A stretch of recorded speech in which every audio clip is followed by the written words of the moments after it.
오늘은 본문 중심으로 결핍, 곧 하나님의 섭리라는 제목으로 하나님 말씀 여러분에게 전해드리겠습니다. 이 세상에 아무것도 결핍이 없는 사람은 없습니다. 어떤 사람이 모든 것을 가진 것처럼 보여도 알고 보면 사실상 무엇인가는 결핍이 있습니다. 결핍이라고 하는 말은 있어야 할 것이 없거나 모자란다는 뜻입니다. 그래서 누구나 결핍을 싫어합니다. 왜요? 뭔가가 부족하면 힘들고 불편하지, 때로는 불안합니다. 어떨 때는 낙심이 되기도 합니다. 예를 들어서 한 가족이 캠핑을 갔어요. 야영을 갔다고 생각해 봐요. 그런데 가서 보니까 쌀을 안 가져왔어요. 혹은 아주 요리하는데 중요한 양념을 통째로 안 가져왔어요. 혹은 요리를 할 때 꼭 칼이 있어야 되는데 칼을 안 가져왔어요. 여러분, 이렇다면 얼마나 불편하겠어요. 캠핑할 기분이 싹 사라지죠. 짜증날 겁니다. 불편합니다. 그냥 가고 싶은 마음이 생길 거예요. 더 말하지 않아도 공감하실 거라고 생각해요. 사람들이 느끼는 결핍은 다양합니다. 사람마다 없거나 부족한 것이 다 다릅니다. 어떤 사람은 자신이 지식이 모자란다고 생각하고, 어떤 사람은 돈이 너무 없다고 불평합니다. 어떤 사람은 안타깝게도 가족이 없기도 하고요. 어떤 사람은 친구가 없어서 너무 외롭습니다. 어떤 사람은 직장이 없습니다. 어떤 사람은 언변이 부족합니다. 어떤 사람은 건강이 부족하고, 어떤 사람은 시력이 나빠서 잘 보지를 못하고, 어떤 사람은 잘 듣지를 못해서 어려움을 겪습니다. 또는 다른 사람들은 다 가졌는데 나만 없네. 그래서 낙심하기도 하고 좌절합니다. 이루 말하기 끝이 없지요. 여러분, 기독교인은 어떻겠어요? 기독교인도 다를까요? 같을까요? 기독교인도 다르지 않습니다. 기독교인도 결핍이 있고 결핍을 느낍니다. 자, 여러분, 우리 모두 다 기독교인입니다. 아멘? 그래서 다 가지셨습니까? 모자라는 것 없이, 부족한 것이 없이 다 가졌습니까? 그렇지 않지요. 그렇지 않습니다. 우리 기독교인들도 이것저것 없는 것도 많고 모자라는 것도 많습니다. 그런데 어떤 분들은 또 어떤 경우에는 이것을 이해하기가 어렵습니다. 이해를 못하는 분들도 많습니다. 아니, 하나님이 사랑하신다며, 하나님이 나를 사랑하신다며, 근데 왜 기독교인인 내가 부족함을 겪어야 하는가? 하나님이 좀 축복해 주셔서 아무것도 모자라지 않고, 그래서 아무런 불편함이 없고 어떤 것도 힘들지 않아야 되는 것 아닙니까? 의심이 생깁니다. 하나님 정말 살아계신가? 내가 하나님을 믿는데 믿지 않는 사람들과 똑같다면, 아니 어떤 때 보면 믿지 않는 사람들이 더 잘 돼. 나보다 더 많이 가졌어. 더 이 세상에서 떵떵거리고 잘 살아. 내가 그러면 이런데도 하나님을 믿어야 하나? 하나님을 믿을 필요가 있나? 그런 생각이 들 수 있지요. 여러분, 어떻게 생각하십니까? 여러분, 우리는 하나님이 우리 삶의 주인이시라고 믿고 삽니다. 우리는 하나님이 우리의 삶을 주관하신다고 믿고 고백합니다. 우리가 살고 죽는 문제, 우리가 이 세상에서 고난을 당하느냐 아니면 평안한 삶을 사느냐, 이런 문제 모두 다 누구에게 달려 있어요? 하나님에게 달려 있다고 믿습니다. 믿으십니까? 그런데 그래서 더 이해가 안 될 때가 많은 거지요. 하나님이 다 원하면 해주실 수 있는데, 하나님 그런 능력이 있으신 분인데 왜 하나님은 기독교인들에게는 더 많이 주시지 않는 것인가? 기독교인에게 부족함이 없이 부어주신다면 불신자들이 보고, 와, 진짜 하나님 계신가 보다, 기독교인들 보니까 하나님 진짜 살아계신가 보다 하고 확실하게 증명이 되지 않겠습니까?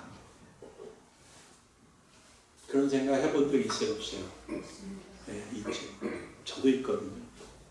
그런데요, 성경을 읽어보면 일단 그런 생각은 우리 생각입니다. 우리 생각입니다. 하나님 생각은 달라요. 하나님은 기독교인이라고 해서 모자라는 것 없이 무조건 다 채워주시지 않습니다. 하나님이 이렇게 하시는 이유가 있습니다. 즉 기독교인의 결핍에는 하나님의 섭리가 있다는 말입니다. 하나님의 섭리요. 어떤 섭리가 있을까요? 본문을 다루기 전에 예를 들어서 한번 설명을 해보겠습니다. 제가 이제 영어에 관심이 많잖아요. 지금도 늘 노력하고 있고. 그래서 유튜브를 보다 보니까 영어 회화에 대한 책도 쓰고, 유튜브에서 이 선생님 이름은 이정은인데 주아쌤이라는 이름으로 영어 교육 채널을 운영하는 분이 있습니다. 이분이 하는 말이에요. 요즘 젊은 엄마들이 자녀들 영어 교육에 관심이 많다 보니까 자녀들의 영어 교육을 위해서 아이들이 어떻게 생각하는지, 아이들이 하고 싶어 하는지 안 하는지 뭐 그런 의지와 상관없이 엄마들이 무조건 다 해준다는 거예요. 다 해준다는 거예요. 돈도 내주고 책도 사주고 다 환경도 만들어주고 다 해주고 공부해라 그런다는 거예요.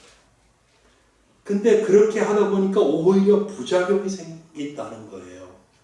아이들은 영어를 왜 배워야 하는지도 모르고,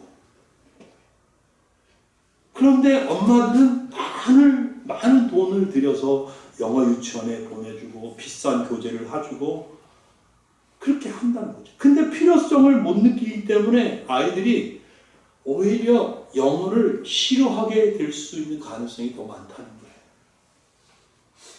그래서 이렇게 얘기합니다. 차라리 영어 유치원비가 아무리 적어도 100만 원이고 비싸면 200~300만 원 한 달에 내야 되는데, 그거를 차라리 몇 달 모아가지고 가족이 해외여행을 가래요. 그래가지고 아이들에게 음식을 주문해 보게 하래요. 근데 아이들이 할 수 있습니까? 못하잖아요. 그러면 표현은 얘기해 주래. 가서 이렇게 말해. 근데 그것도 어렵지요.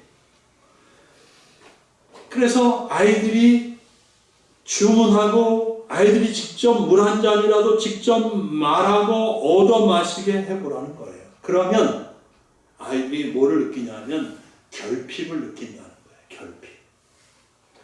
아, 영어를 못하니까 물 한 잔 얻어 마시기가 어렵네. 이 영어를 못하니까 외국에 나오면 이거 굶어 죽겠네. 밥도 못 사 먹겠네. 야, 이러면 안 되겠구나. 영어를 꼭 배워야 되겠구나. 이렇게 느끼게 만들라는 거예요. 그러면 아이들이 나 엄마 영어 배울래. 이래가지고 스스로 영어를 배우려고 하고 열심히 한다는 주장이에요. 저는 동의합니다. 하나님이 하나님의 자녀들인 성도를 다루는 방식도 비슷하다라고 생각을 해요. 하나님은 무조건 다 주시지 않는 거예요. 왜요? 하나님은 사람이 어떤 존재인지 너무 잘 알고 계세요. 우리가 사사기를 읽어보면 알 수 있잖아요. 사사기 읽어보면 사람이 얼마나 연약한 존재인지, 하나님의 은혜와 구원을 얼마나 쉽게 잊어버리는지 알 수 있어요. 이스라엘 백성들이 하나님의 구원과 은혜를 잊어버리고 이방신을 섬길 때 하나님은 이방 민족을 사용하셔서 징계하십니다. 그죠? 그러면 이스라엘은 그제서야 하나님 잘못했습니다. 그래 하나님 앞에 와서 회개하고 구원해달라고 부르짖습니다. 그러면 하나님이 사사를 일으키시죠. 사사를 세우셔서 이스라엘을 구원하십니다. 그러면 그 후 30년, 40년, 어떤 때는 80년까지도 이스라엘이 평안한 생활을 누려요. 근데 그렇게 평안한 삶이 수십 년 되잖아요. 그러면 이스라엘 백성들은 또 금방 하나님의 구원과 은혜를 잊어버려요. 그리고 어디로 가는 줄 알아요? 또 이방신에게로 가려가. 아이고 이방신에게 뭔가 더 있는 것 같다 이러면서. 이런 일이 계속 반복되잖아요. 사사기에 가보면. 우리가 사사기 읽으면서 이스라엘 백성들, 어이구 이 멍충이들, 이 믿음 없는 것들, 아이고 이것들 그냥 진짜 그렇게 욕할 수 있는데 사실은요, 나도 별 볼 일 없고 지금 이 시대의 기독교인들도 똑같아요. 우리도 똑같다는 거예요. 우리도 하나님의 은혜를 금방 잊어버려요. 어떤 때는 하나님의 은혜를 내가 잘났지 뭐 이렇게 생각해. 이 내 능력으로 여기까지 온 거지 뭐 이렇게 생각한다니까요. 그래서 하나님은 기독교인들에게 무조건 다 주시지 않는다는 거예요. 부족한 것이 없는 삶을 허락하시지 않습니다. 결핍을 느끼게 합니다. 부족을 경험하게 합니다. 항상 뭔가가 모자라는 불편함, 고통, 불안을 느끼게 합니다. 왜요? 왜 그럴까요? 본문 2절을 이제 보겠습니다. 그럼 본문 2절입니다. 같이 읽어볼까요? 시작. 내 하나님 여호와께서 이 40년 동안 내게 광야길을 걷게 하신 것을 기억하라. 이는 너를 낮추시며 너를 시험하사 내 마음이 어떠한지 그 명령을 지키는지 지키지 않는지 알려 하심이라. 아멘. 무슨 말인지 아시겠죠? 하나님은 이스라엘이 바로 젖과 꿀이 흐르는 약속의 땅 가나안에 들어가게 하실 수 있었습니다. 이게 사실이에요. 사실 이스라엘이 출애굽에서 바란 광야에 와서 12명의 정탐꾼을 보내기까지 걸린 시간이 딱 2년입니다. 2년. 그런데 이스라엘이 정탐꾼들의 보고를 듣고 두려워하면서 하나님을 믿지 않았지요. 그래서 하나님은 다시 이스라엘을 38년 동안 광야에서 이리저리 왔다 갔다 방황하게 머물게 하셨습니다. 그래서 합해서 40년 이스라엘이 광야에 있던 것입니다. 왜요? 본문 2절대로 이스라엘을 낮추시려고 그렇게 하셨습니다.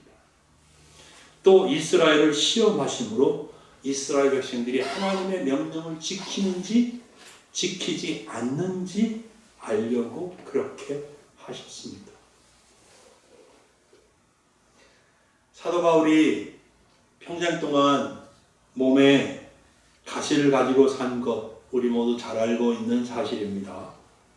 생각을 해보면 야 얼마나 괴롭고 힘들었을까 그런 생각이 들어요. 아니 하나님은 왜 그렇게 열심히 복음 전하는 바울을 건강하게 하시지? 그냥 몇 날 며칠 잠자지 않고 달려도 지치지 않게 하시고 그냥 그렇게 해주시지 왜 건강을 가지고 힘들게 하셨을까?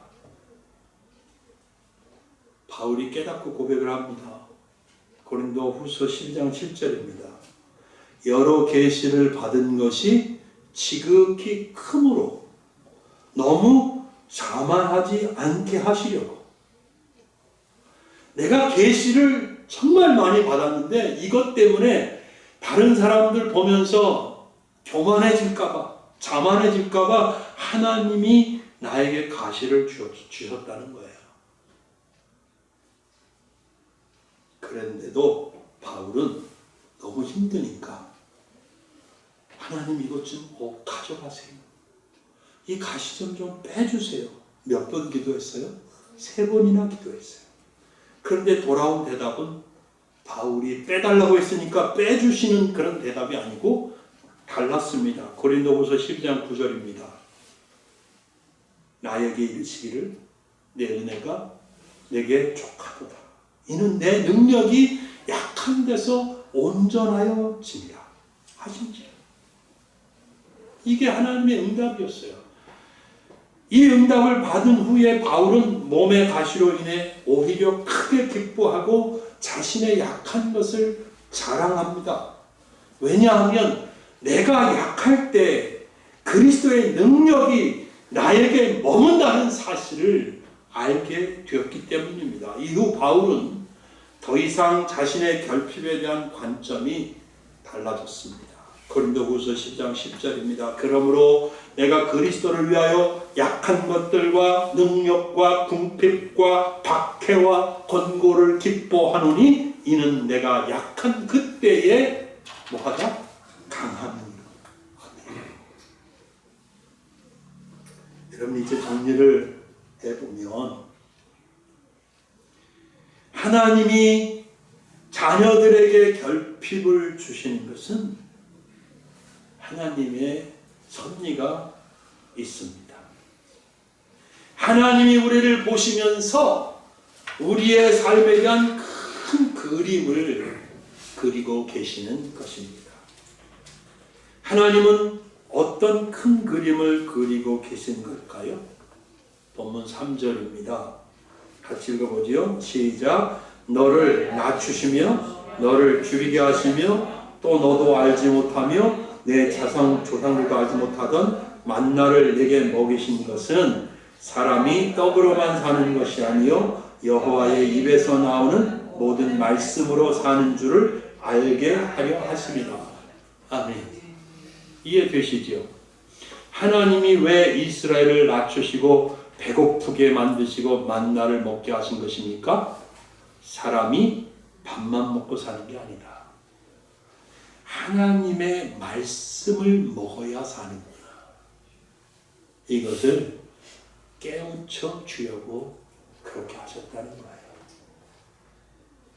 이스라엘이 이렇게 고난과 결핍을 겪으면서 힘들지 않으면 하나님 왜 믿어야 돼? 하나님 믿을 필요가 뭐야? 하나님의 말씀을 내가 왜 들어야 돼? 그렇게 된다는 거예요. 근데 광야 40년 동안 낮추고 배고프게 하시고 근데 완전히 배고파 굶어 죽게 한 게 아니라 하나님께서 놀랍게 매일매일 만나를 내려주셔서 그 만나를 먹고 살면서 깨닫는 거예요. 아, 내가 밥만 먹고 사는 게 아니구나. 내가 내 삶을 제대로 살려면 하나님의 말씀을 먹어야 되는 거구나. 그리고 그 말씀을 깨닫고 순종해야 되는 거구나. 이렇게 만드시기 위함이라는 거예요. 왜 말씀을 듣고 깨닫고 그 말씀에 순종하는 것이 중요합니까? 오늘 본문 6절부터 10절까지가 이스라엘을 향한 하나님의 큰 그림입니다. 여기까지 데리고 가시려고 하는 거예요. 우리도 마찬가지라는 거예요. 이스라엘을 향한 하나님의 놀라운 계획이에요. 자, 6절부터 10절까지 좀 길지만 같이 읽어볼게요. 시작. 내 하나님 여호와의 명령을 지켜 그의 길을 따라가며 그를 경외할지니라. 내 하나님 여호와께서 너를 아름다운 땅에 이르게 하시나니 그곳은 골짜기든지 산지든지 시내와 분천과 샘이 흐르고 밀과 보리의 소산지요 포도와 무화과와 석류와 감람나무와 꿀에 솟한지라 내가 먹을 것에 모자람이 없고 내게 아무 부족함이 없는 땅이며 그 돌에 땅의 돌은 철이요 산에서는 봄을 캘 것이라 내가 먹어서 배부르고 내 하나님 여호와께서 옥토를 내게 주셨으므로 말미암아 그를 찬송하리라. 처음부터 주면 아까 말씀드린 대로 내가 잘하는 거야. 내가 열심히 해갖고 여기까지 온 거야. 하나님의 은혜를 깨닫지 못해. 근데 낮추시고 줄이게 하시고 결핍을 경험하게 하시고 모자라게 하시고 고생하게 하시고 인도하셔서 이것을 딱 주면 마지막에 있잖아요. 그를 찬송하리라. 하나님을 찬송하리라. 하나님의 섭리가 이거라는 거예요. 사랑하는 여러분, 오늘 깨닫는 은혜가 있기를 바랍니다. 우리에게 결핍은 우리를 향한 하나님의 놀라운 섭리입니다. 우리가 결핍을 느끼지 않는다면 우리는 하나님을 잊어버릴 것입니다. 하나님을 잊어버리고 세상으로 나가고 그리고 사사시대 이스라엘 백성들처럼 다른 우상을 섬기고 살 것입니다. 그러면 어떻게 되는 거예요?